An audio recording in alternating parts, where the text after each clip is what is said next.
Dnes na tejto programovej konferencii predstavujeme náš program do parlamentných volieb v marci 2016. Hlavnou časťou nášho programu je súbor ekonomických reforiem, ktorý sme nazvali Agenda 2020, aby sa doma oplatilo pracovať, podnikať a žiť.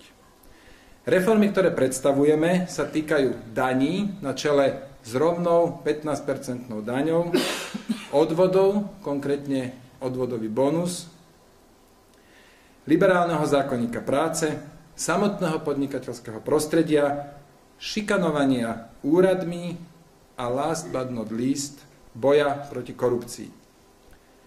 Ďalšie časti nášho volebného programu sa týkajú všetkých ostatných oblastí, ako sú zdravotníctvo, školstvo, súdnictvo.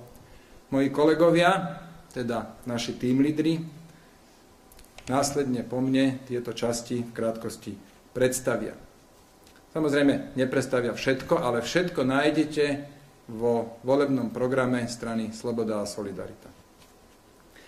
Nerobíme si ilúzie, že volebné programy politických strán podrobne číta každý jeden volič. Ale sme presvedčení, že predstúpiť pred voličov bez poctivého a premysleného programu je verejné priznanie, že nevieme, kam sa naša krajina má uberať. Že nemáme žiadnu víziu, ako má Slovensko vyzerať o 4, alebo 10, alebo viac rokov. Toto určite nie je prípad SAS a ani nikdy nebol. Dovolím si pripomenúť, že práve náš program bol pravidelne hodnotený ako najlepší. Myslím si, že práve toto voliči ocenia a oceňujú aj bez toho, aby každý jeden z nich po večeroch čítal program SAS. Je mi cťou, že dnes môžeme vám i verejnosti predstaviť náš volebný program. Dnešný deň je zároveň začiatok našej oficiálnej volebnej kampane. V najbližších 140 dňoch, toľko je do predpokladaného dátumu volieb, sa budeme stretávať s vašimi voličmi pri rôznych príležitostiach a budeme ich informovať o našich riešeniach, najmä ekonomických reformách, s cieľom, už asi tušíte, čo poviem, aby sa doma oplatilo pracovať, podnikať a žiť.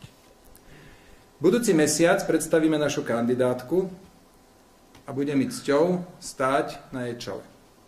Budem tam stáť hrdosťou. Preto, lebo viem, že stojím na čele kandidátky strany, ktorá je poctivá a strany, kde sú slušní ľudia. Nasledovať na tejto našej kandidátke budú naši team lídri, odborníci vo svojich oblastiach. 2 miesta z našej kandidátky, konkrétne miesto 20 a 30, sme ponúkli kolegom z OKS a som veľmi rád, že tieto miesta prijali. Každopádne s našimi kolegami z OKS nás spájajú 3 dôležité veci.